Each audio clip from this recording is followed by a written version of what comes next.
చూడమ్మా, ఆ రోజు గల్ఫ్ నుంచి వచ్చిన ప్రయాణికుల లిస్ట్ అంతా తీసుకొని మేమందరినీ ఎంక్వైరీ చేశాము. అందులో మీ అమ్మగారు రావడం కూడా నిజం. కానీ ఆ ఎంక్వైరీలో మాకు ఒక బ్యాగ్ దొరికింది. ఆ బ్యాగ్ని, ఆ బ్యాగ్లో ఉన్న ఆధారాలన్నీ చూసాం. అందులో మీ ఫోటో కూడా ఉంది.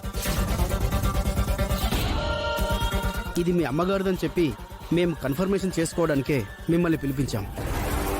చూడండి.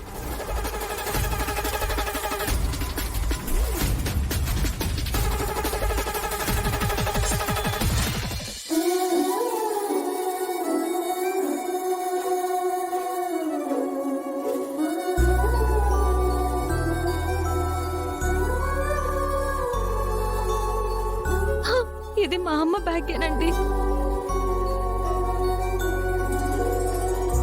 మా అమ్మ ఏమైనట్టు? అదే ఇంకా ఎంక్వైరీ చేస్తున్నాం. కాకపోతే ఆ ఎయిర్పోర్ట్ పరిధిలోనే ఒక దొంగ ఈ బ్యాగును లాక్కొని వెళ్ళిపోయినట్టు మాకు ఇన్ఫర్మేషన్ వచ్చింది. వాడు చెప్పిన సమాచారం ప్రకారం ఆ ఎయిర్పోర్ట్లో ల్యాండ్ అయిన ఒక 40 మినిట్స్ టైంలోనే ఇదంతా జరిగింది. సుందరి, అతకి ఏం కాదు, ఏం జరుగుండదులే.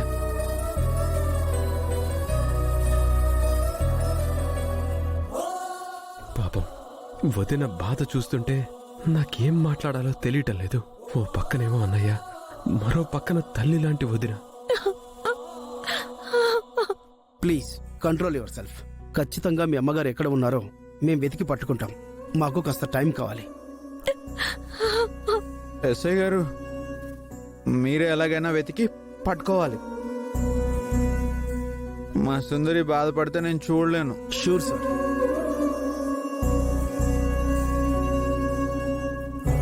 ప్లీజ్ సార్, నేను ఆ చేయి దొంగతనం చేయలేదు సార్. ఆ రోజు అనుకోకుండా బైక్ లిఫ్ట్ అడిగి ఎక్కాను సార్. వాడే ఇదంతా చేశాడు సార్. ప్లీజ్ సార్, నన్ను నమ్మండి సార్. నేను ఒక పెద్ద సైకియాట్రిస్ట్ దగ్గర వర్క్ చేస్తాను సార్. ఏంటండి, ఏమైంది? చూడండి మేడం, నేను హాస్పిటల్ కని డ్యూటీకి వెళ్తుంటే దారిలో ఒక దొంగ వెధవ నాకు లిఫ్ట్ ఇస్తానన్నాడు మేడం. అనుకోకుండా నా బైక్ ప్రాబ్లం అయింది మేడం. అందుకే వాడు బైక్ ఎక్కాను మేడం. వాడు వెళ్తూ వెళ్తూ ఒక దగ్గర ఒక లేడీ మెడలో చైన్ లాగేశాడు మేడం. సడన్ గా పక్కకు దిగి పారిపోయాడు మేడం.